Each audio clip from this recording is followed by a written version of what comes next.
infancy of Miami Brewing Company. Up until about a year ago, this whole area here was a storage facility for the produce company. Our produce company has been the catalyst for everything that we've done so far.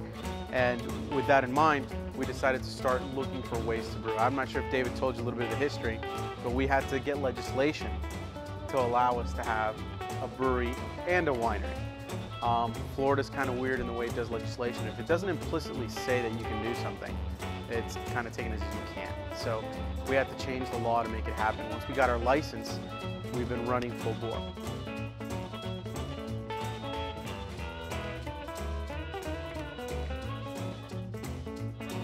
This is a very expensive entry business. It's expensive to find the real estate. It's expensive in terms of electricity. It's expensive in terms of water, wastewater management, just ingredients alone. And most importantly, tanks.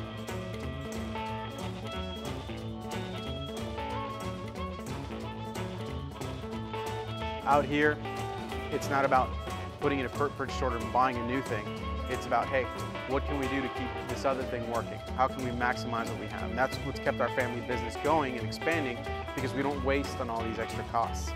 So we were waiting on, while we're contract brewing, waiting on equipment to come in from China or Europe. And there were 6 to 9 month waiting lists.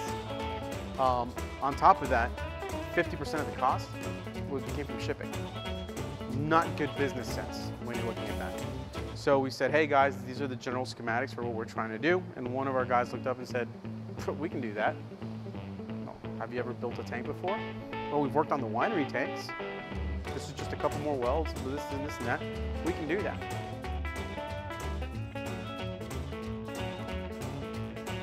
Everything that you see here came from rolls of sheet metal, except for the doors and the valves and the connectors. So they made all this stuff. They welded it themselves out of stainless steel. Big Rod, our blonde ale. That beer was designed 100% because I wanted a beer to take fishing. I wanted a beer that I could take to the beach. I wanted a beer that I could have by the pool, which are the ways that I like to relax. More importantly, if it's really, really hot here, I can just picture myself grabbing a cold Big Rod, rimming the glass with a little bit of lime, and just sitting back and relaxing. Something that represents the environment. If you walk through anywhere here, what do you find? Coconut palms. They're everywhere. So I thought that was really representative. Gator Tail, if Big Rod is my daytime, it's really hot beer. Gator Tail is my nighttime. Let's sit down and sip a beer and enjoy it and possibly have it with a nice steak.